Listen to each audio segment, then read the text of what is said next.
wesilisa, yena lowo mntwana ozomnikeza yena ngizoba sengimnikeza uJehova uNkulunkulu wami zonke izinsuku zokuphila kwakhe. Uyohlala ethempelini enze konke okwenziwa ethempelini. Emva kwalokho yena lomntwana wesilisa akuyakuthinta imputhu ekhanda lakhe. Lithi iBhayibheli uNkulunkulu wabe sewuphendula umkhuleko kaHana ngenxa yento ekhulunywe uHana enhliziyweni yakhe. Elithi iBhayibheli uHana wathi kuNkulunkulu, khumbula incekukazi yakho uyibheke, uyiphe umntwana wesilisa. Yena lo mntwana wesilisa ngizobe sengimnikela kuwe.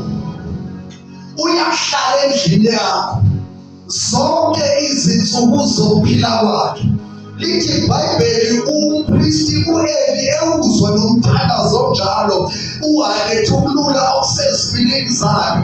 Lithi iBhayibheli umpristi wathi makwenzeke kuwe njengalomkhuleko wakho. Amen. Umpristi iBhayibheli liyaveza ukuthi zonke insuku ebehlala ekhona ngasemnyango wethempeli, kodwa yonke le minyaka ebengakaze ayi-athende into yokuthi uHana uyathandaza, uyakhala ngokuthi umntwana kanaye. Kodwa mhlazana uHana enze lesi sithembiso kuNkulunkulu, enikeza uNkulunkulu ukuthi yona lo mntwana omnikeza yena ozongipha yena ngizobe sengimnikezela kuwe azonke insuku zokuphila kwakhe. Lo mntwana uyakuhlala endlini yakho. Amen. Lithi iBhayibheli uHana wabesesho ukuthi lo mntwana imputhu ayiyakulithinta ikhanda lakhe. Mangabe uzofunda incwadi yamaLeviticus, lithi iBhayibheli kwakulesivumelwano esasingcwele esasibizwa ngesivumelwano sokuba umNaziri. Elalithi iBhayibheli, elithi iBhayibheli leso sivumelwano leso umuntu mangabe eke wangena kusona ekhanda lakhe akayigundi imputhu. Kulesi sivumelwano lesi lithi iBhayibheli imputhulo ayigudu, ikhanda ayigudu. Isivumelwano lesi esasingcwele esasenziwa abapristi siphinde senziwe nanoma umuphi umuntu ofuna ukuhlangana noNkulunkulu, ofuna uNkulunkulu a-athende isidingo sakhe. Lithi iBhayibheli leso sivumelwano leso sasenziwa iy'nsuku, kwesinye isikhathi zasiba u-40, isikhathi esiningi ukuthi for 40 days umuntu edlule isivumelwano lesi elolu hlobo lomthandazo, imputhu ayithinti ikhanda lakhe. Amen. So uHana ngoku-understanda leso sivumelwano leso usetshela uNkulunkulu ukuthi lona-ke umntwana ozongipha yena uzophila impilo yakhe yonke kulesi sivumelwano. Angeke ikhanda lakhe lize lithole imputhu. Uzoba umuntu okhonzayo e-altare, uzoba umuntu ohlalayo endlini yakho zonke izinsuku zokuphila kwakhe. Lithi iBhayibheli uNkulunkulu wawuphendula lowo mthandazo. Lithi iBhayibheli uHana wathi engaqeda ukumthola uSamuel, wamqamba igama lokuthi uSamuel, ethi ngokuba uNkulunkulu ngikhalile kuye, wasuNkulunkulu wamnikeza lokade ngikhalela wezukhala kwami wamphendula. Therefore umntwana uSamuel, okungukuthi uNkulunkulu uyaphendula, uNkulunkulu umphendulile. Lithi iBhayibheli uHana wamncelisa uSamuel, kwathi mangasefika la khona emlumula khona noma esemlekisa umncela, wamhambisa endlini kaNkulunkulu. Kusukela ngalelo langa uSamuel wahlala endlini kaNkulunkulu. Amen. Into eyenza ukuthi uHana aphendule uphendulwe ukuthi wafinyelela la ethi khona lo ozomnikeza wona uNkulunkulu, lo mntwana wesilisa ozomnikeza yena akukhaleli nabaningi, oyedwa nje uzobanele, mina ngizobe sengimnikeza yena. Ngendlela ngizomnikeza yena ngaye uzoba umpristi, uzoba nesivumelwano sakho. Ila khona uNkulunkulu athola umprofeti kumntwana kahle. Ngamanye amagama uHana wabeka phambili uNkulunkulu into eyenza ukuthi umthandazo wakhe uphendulwe, ukuthi uHana watshela uNkulunkulu ukuthi uNkulunkulu akekho umuntu onesivumelwano phakathi kwakho naye ukuthi insuku zakhe zonke uyakuba sendlini yakho. Therefore lo mntwana ozomnikeza yena umntwana wecovenant engcwele. uHana wabe esethandaza ukuthandaza kaHana, ethandazela ukuzalwa komntwana ukuthi aphendule umthandazo wakhe.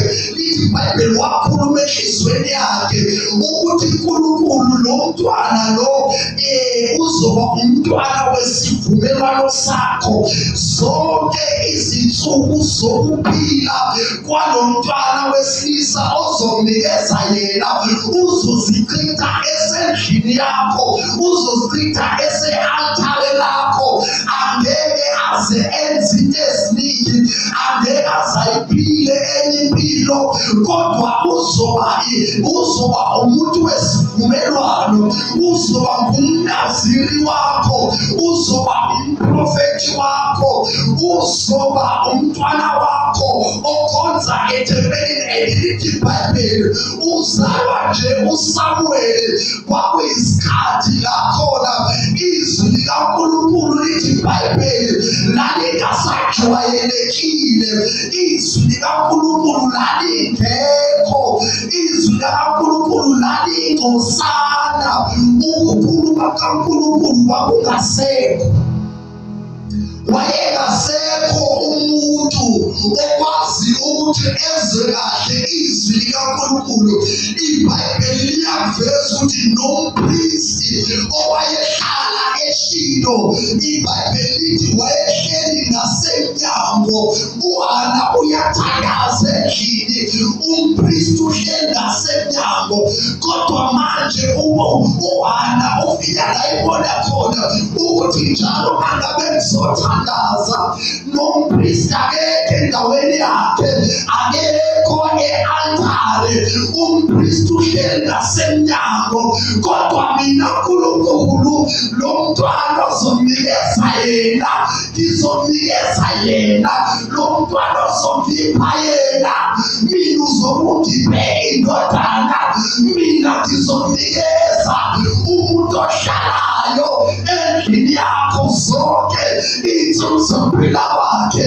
Bantwana benkosi, uHana mangabe sethandaza, mangabe uHana esenzile isivumelwano, wenza isethembiso noNkulunkulu ukuthi nginikeza indodana, mina ngizomnikeza umnaziri, mina ngizomnikeza umprofeti, mina ngizomnikeza umpristi, mina ngizomnikeza umuntu okwaziyo ukuthi uxoxe noma yini noma ingasikhathini, ngokuba mangabe songinikezile yena, mina ngizobe sengimnikela endlini yakho. Lithi iBhayibheli wathangane basho njalo uHana esetshele nompristi uEli, wayena umpristi uEli wathi uyabona-ke manje akwenzeke njengalokhu uthandaza.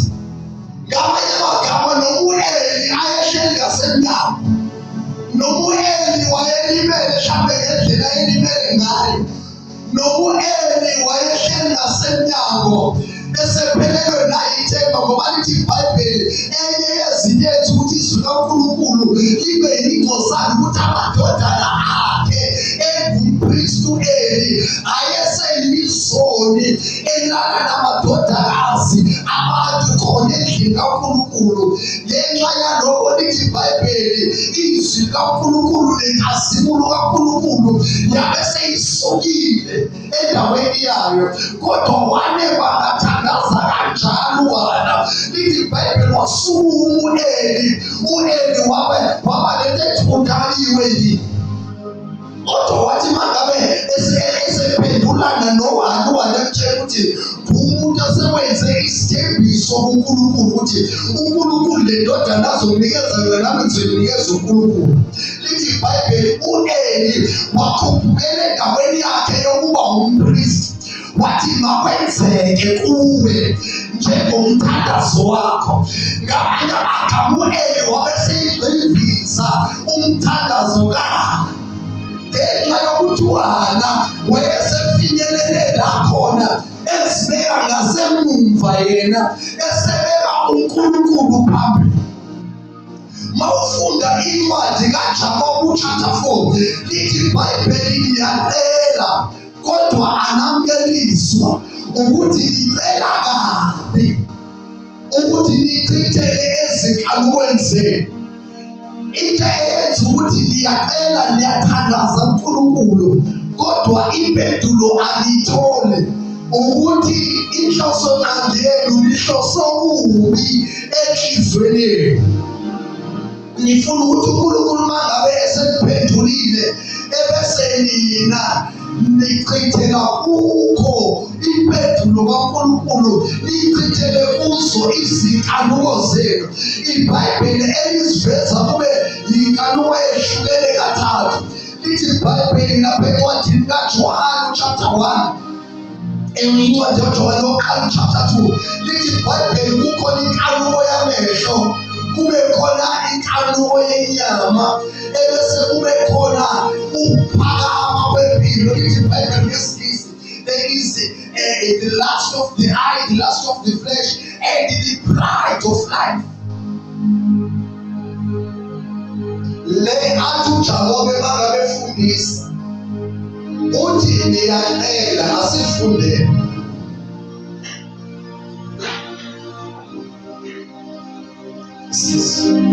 Asifundele isiphuthume lapha encwadini kaJakobe. Hallelujah. Jakobe chapter number 4 verse number 3 lithi niyacela nokho anamukeliswa ngokuba nicela kabi ukuze nichithele ezinkalukweni zenu. Wathi uNkulunkulu wahlola inhliziyo yakho. uNkulunkulu wathola ukuthi njengalokhu uthandaza nomthandazo omthandaza, inhloso ngqangi yakho ukuchithele enkalukweni zenyama noma enkalukweni zakho. Inhloso yakho ukuthi uthandaze nomthandazo ukuthi ukuze abantu babone ukuthi nawe sobusisekile, ukuthi uNkulunkulu amnikeze umsebenzi ukuze abantu babone ukuthi wena sobusisekile, usuyasebenza, usuwakhile umuzi, usuvusile ini. Kuronke yini uvusile, akukho wrong. Kodwa uNkulunkulu udinga ukuthi ubeke yena kuqala.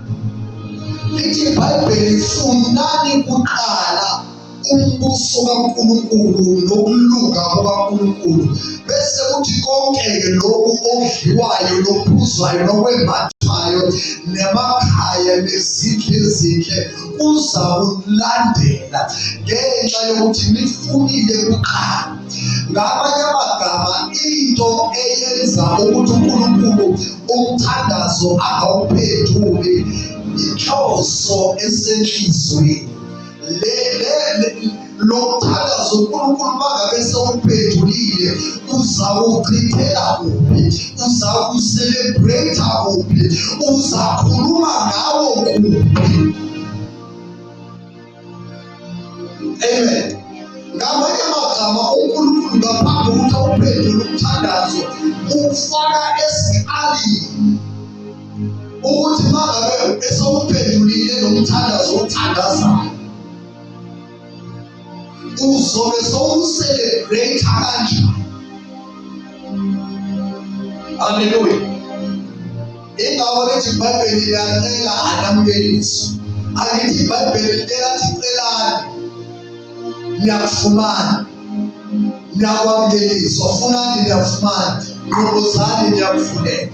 Kodwa manje iBhayibheli lasifunda khona liyasitshela ukuthi kwenziwa yini ukuthi mangabe mnyukela iy'celo kodwa impendulo ingekho. Ukuthi ngicela kabi ukuze nizochithela ezinkalukweni zenu. Kuyenzeka iy'nkaluko kube ezamehlo, ngamanye amagama kube izinto ezibukwayo. Ila ngena khona-ke ukuthi usuyasebenza, usubusisekile, usunabantwana abangaka kade ungazali kuyinyumba, abantwana bakho sebeyasebenza. Okay, umthandazo wakho ukuthi abantwana bami abasebenze. Mangabe sewuphendulile kumthandazo, i-condition yenhliziyo yakho ithini? Umthandazo lo mangabe sewuphendulile, kungabe ugcwele ukumbonga yini uNkulunkulu? Njengoba uDavide mangabe seyitholile lenhliziyo uthi mbonge uJehova mphefumulo wami, nakho konke okungaphakathi kwami makubonge kudumise igama likaNkulunkulu. Yena uNkulunkulu othethelela zonke izono zomuntu, alaphe zonke izifo, uNkulunkulu obuyisa ukusha komuntu njengokhozi, uNkulunkulu ongamvuzi umuntu, uNkulunkulu ophuzayo ukuthukuthela, uNkulunkulu ogcwele umusa, uNkulunkulu ogcwele uthando, uNkulunkulu ogcwele isihawu, uNkulunkulu ongamlahli umuntu njengalokhu umuntu efanelwe ukulahlwa ngenxa yokona kwakhe. Sithola impendulo la kuJakobe chapter number 4 wokuthi into eyenza ukuthi uNkulunkulu athefuna ukukwenzela isicelo sakho ngamandla akhe, kodwa iy'nkanuko zakho, ukushisekela kwakho nokulamba kwakho, isizathu esenza ukuthi uthandaze siyonke. Ngoba ufuna ukuyoxhomela abanye abantu, ufuna ukuthi abantu babone ukuthi usuwajile, usuthenge imoto, usuhlala emzini ephakeme. Kurongile ukuthenga imoto? Cha, akukho wrong. Amen. Kurongile ukuba nemizi emihle, kurongile ukusebenza umsebenzi omuhle, akukho wrong. Amen. Kodwa into eyenza ukuthi kube wrong isizathu senhliziyo yakho.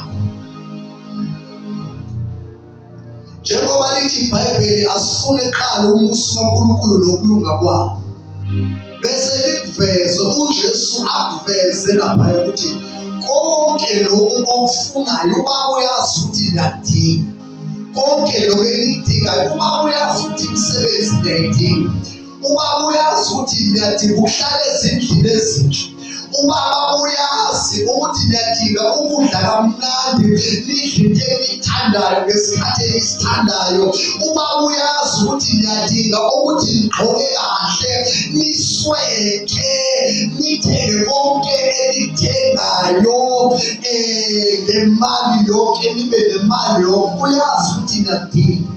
Kodwa manje inkinga kababa ngokuthandaza kwenu ukuthi nifuna ukuchitheleka nokwenzeka. Awunubekile qala umbuso kaNkulunkulu nokulunga kaNkulunkulu, okungukuthi uHana njengalokhu athola uSamuel emtholisa ukuthi ubeke qala umbuso kaNkulunkulu, ingenxa yokuthi wayilungisa isizathu esenza ukuthi afune umntwana.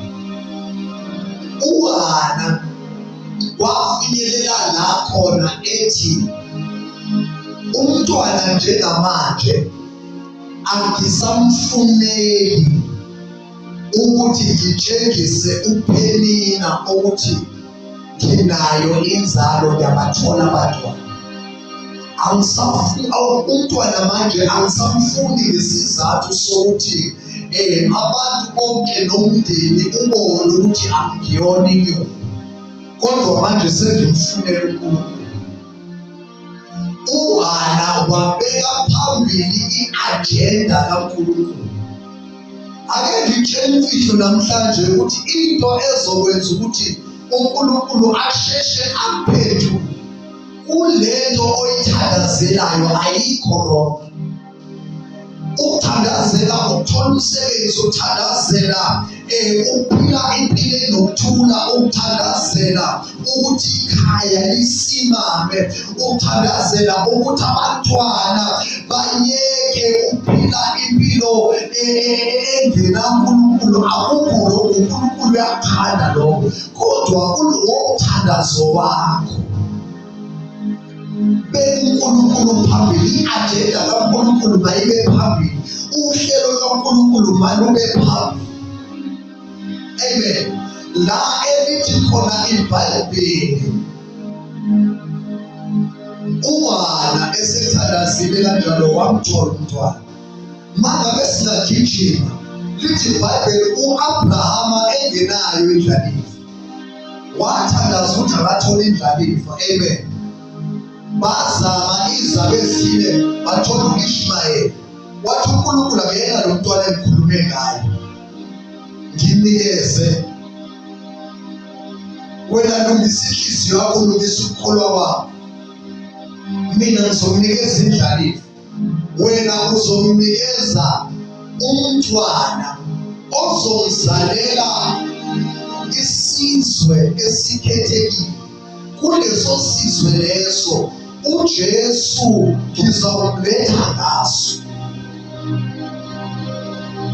Ukuzaleka kuka-Esawu noma ukuzaleka kuka-Isaka, ubaba ka-Esawu benoJakobe, kuza ngokuthi u-Abrahama wahlala walinda uNkulunkulu, baba nesivumelwano noNkulunkulu ukuthi wena uNkulunkulu ngimnikeza indlalifa, mina ngimnikeza isizwe ozoletha ngaso uJesu. Amen. Ozoletha ngaso imbewu yowesifazane eyathokoza ikhanda lendoda. Amen. Ngamanye amagama uNkulunkulu mangabe simbheka la unjengalo businessman, ukuthi ngiyakunika uyakunika. Amen. Njengalokhu uNkulunkulu naye wathi mangabe sebuyisa abantu, wathi uNkulunkulu mina ngimnikezela uJesu, uJesu ngiyakunikeza abe umnikelo, abe umhlatshelo wezono. Mina ngidinga ukuphila kwenu, ngidinga ukuphila ngani. Ingakho lithi iBhayibheli mangabe selimamukela uNkulunkulu, limamukela uJesu Kristu, selikholwa kuye, niyaphuma ekufeni ningena ekuphileni, namukela ukuphila okungulaphakade, anisayi ekubhujisweni. Ngamanye amagama uNkulunkulu la efuna ukuhlangana nabantu, kwamele uNkulunkulu anikele ngoJesu Kristu, ukuthi uJesu afe endaweni yabantu ukuze abantu bengezuya ekubhujisweni, kodwa bamukele ukuphila okungunaphakade. uNkulunkulu mangabe ezophendula umthandazo womuntu fast, lo mthandazo fanele ukuthi uphasise i-agenda kaNkulunkulu, wenza uhlelo kaNkulunkulu lwenzeke. Ngelinye ilanga khona ikhaphu eyabakhona, lithi iBhayibheli umpristi uZakariya naye nomkakhe bengabatholi abantwana, nabo kanela inkinga yokuthi ababathola abantwana. Lithi iBhayibheli bakhala ebuncaneni babo belungile, kodwa ukulunga kwabo akuzange kwanele ukuthi kuvule isibeletho nenzalo yabo bobabili. Lithi iBhayibheli bakhala uNkulunkulu kwaze kwafinyelela lapho, lithi iBhayibheli uNkulunkulu wathi mangabe edinga ukuletha umuntu ozomnikeza bamemezela ngokuzalwa kukaJesu. Lithi iBhayibheli base sebekhalile enkosini, wafikelela nabewuyeka khona umthandazo, yafika ingelosi kaNkulunkulu esaqhubeka umpristi uZakhariya nokwenza inkonzo yobupristi bakhe elungile emehlweni kaNkulunkulu, kodwa enenkinga yokuthi abantwana kabatholi. Lithi iBhayibheli mangabe sekufunakala umuntu ozokwendlalela memezele ngokufika kaJesu. Lithi iBhayibheli ingelosi yabeseyehla, yathi ukukhala kwakho kuzwakele. Ngamanye amagama laphayana ingelosi mangabe ifika lapha kuLuka chapter 1 ikhuluma noZakhariya, ithi nje ukukhala kwakho kuzwakele kuNkulunkulu. uNkulunkulu wehlile ukuthi akunikeze umntwana, uza kumqamba igama lokuthi nguJohane, uza kuba umprofethi kaNkulunkulu, uzomemezela ngokufika kaJesu, uzolungisa indlela kaJesu. Amen. Uzolungisa abantu, abaprepare abantu ukuthi kukhona uJesu sezelwe, lo Mesiya kade kukhulunywa ngaye, ozosindisa abantu ezonweni, abinhlawulelo yezono. Izulu lathi ngumuntu ozolandunjana, ozoza ngaye uJesu, kwawukuthi ngumthandazo kaZakhariya ukuthi sifuna ukubona insindiso yakho uNkulunkulu. Phila uNkulunkulu usindise isizwe sakho, usindise abantu bakho, usindise umphakathi, usindise abantu bakhulule ekugqileni, ubakhulule ehlophekweni. Kwakuwumthandazo kaZakhariya ukuthi uNkulunkulu uvuse umprofethi. Lokho sithola kwingelosi uGabriyeli mangabe efika kuZakhariya, ethi Zakhariya ukukhala kwakho kuzwakele enkosini ngehlile, ukuzomtshela ukuthi uNkulunkulu uyawuphendula umkhuleko wakho. Umkakho Elizabeth uzakhulelwa azale umntwana, lo mntwana lo azambeletha uzakuba umprofethi kaNkulunkulu, uzakuzalwa ngomoya nangamandla kaEliya.